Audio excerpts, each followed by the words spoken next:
Hey guys, welcome back. Well, recently I got a little bit curious about censorship and decided to really just deep dive into some of the earliest known instances of censorship. It didn't take long after mankind started to actually write things down that the first instance was noted. Socrates was a philosopher in Athens back in 300 something BC. He went on trial at 70 years old for corrupting the youth and not worshiping the same gods that Athens worshipped. By corrupting the youth, they literally just meant asking questions. Questioning, why they did this, why do that, why aren't we thinking about this or trying this out? And he was sentenced to death. And I really feel like we're not that far off from that now. I remember quite a few times in recent years where it's kind of come out about trying to censorship on the internet, TV, all that, but especially the internet. And I remember thinking, this shit is crazy. This could never be America. But at this point, I really don't think we're that far off from it. China's internet restrictions are some of the most sophisticated in the world. Its far-reaching system not only blocks social media sites and search engines, but routinely blocks news websites too. China's President Xi Jinping recently issued tighter rules for online news portals and network providers. Through China's Cyberspace Administration, the government is overhauling its internet regulations for the first time in over a decade with new mandates. For example, you'll need to obtain a license just to have something like your own website, an app, a forum, blog, microblog, or internet broadcast. Everything these days comes with a warning label, a link to facts. Everything's fact checkers. I've seen memes fact checked. And it's just getting more and more outrageous to where there's nothing you can post that doesn't come with some kind of link attached, directing people in the right direction. So yet another damning piece of evidence has come out against Hunter Biden, an email where he requests keys to the office for his new office mates. Those office mates being his dad, his uncle, and his stepmom. Fox News obtained emails in which Hunter asked that keys be made for his new office mates for a shared space with a Chinese energy firm's emissary. The mates, his dad Joe, his fun uncle Jim, and Dr. Jill Biden. Let me get this straight, Joe. We have Hunter Biden, son of the president, president-elect now, I guess you have to call him. He goes over to a foreign country, brings home $500,000, hides it from the IRS, spends it on escorts instead, then gets pregnant at an escort at a dancer, and then when she says, can you pay me some child support, he says, no, I'm broke, and he fights it. Trump really tried to cram it down people's throats during the debates, all of this bullshit that's been going on, and it got dismissed.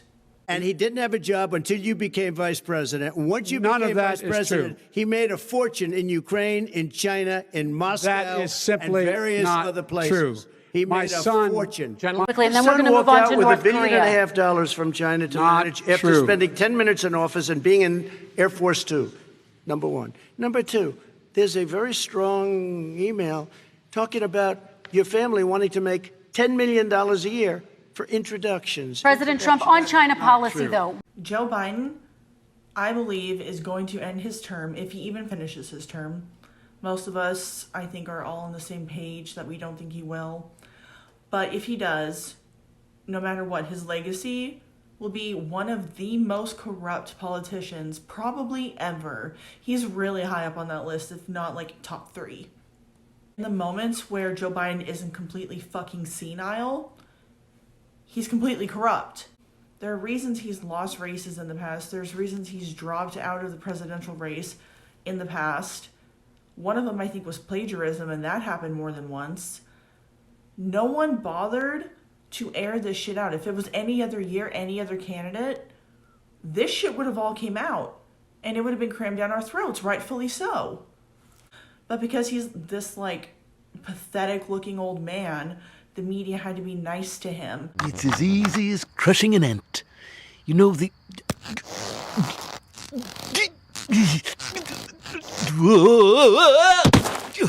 Hey, take my wallet and leave me alone.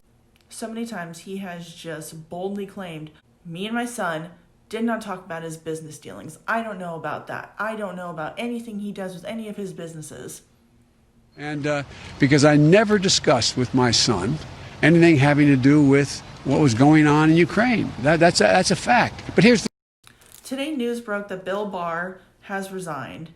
I believe his last day is the 23rd.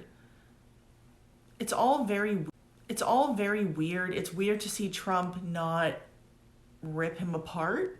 What I would take from the president's comments just now is that this was a pretty, even if there are hard feelings, perhaps, they are not showing them in public, and that it was an amicable breakup. And when Trump ends a business relationship with somebody, he kind of has harsh words for them more times than not. And Bill Barr is not someone who, in my opinion, should get the soft treatment from Trump. Things that Bill Barr knew and just kept hidden, or he could have said more than he did. He didn't have to spill everything, but he could have said way more than he did. And I feel like, honestly, he influenced the election, quite a bit. However, you're right. If asked directly, it's surprising they didn't confirm it. Yeah, well, it's had a lot of consequences. 10% of voters who voted for Biden said they wouldn't have voted for him if they had known this information was true, and we're only finding out about that after the election because of so much suppression. So he withheld things that people would have not voted for Biden for if they knew it was true. Knew for years, even during impeachment, that Hunter was up to no good, that the Biden family was up to no good, and he didn't tell anybody about it. Now, I would have liked to know that information, and I think millions of Americans deserve to know that information. Tom Fitton is one of my favorite people, probably ever. He tells it how it is, and he was one of the first people to make me realize I should not be trusting Bill Barr. And I feel like he's just kind of in a I told you so mode right now. Because so many people, so many Republicans just kept putting their trust in Barr when they shouldn't have, when there were so many obvious red flags that you could not trust this man. You couldn't trust him to do the right thing, especially at the right time. DOJ approach on these on the corruption crisis that our nation faces versus Barr's, in my view, lackadaisical approach to it. We have information this week being reported that he specifically intervened to stop investigative steps from taking place against the Hunter crime family, the Biden crime family.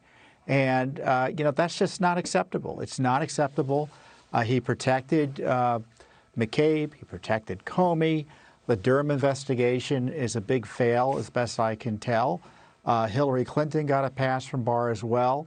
So as always, thank you for watching. I hope you liked the video. I'm not sure how much I'll be posting, for the rest of the year. Hopefully I'll get a few more videos out. Like the video, subscribe if you haven't already, and I will see you next time.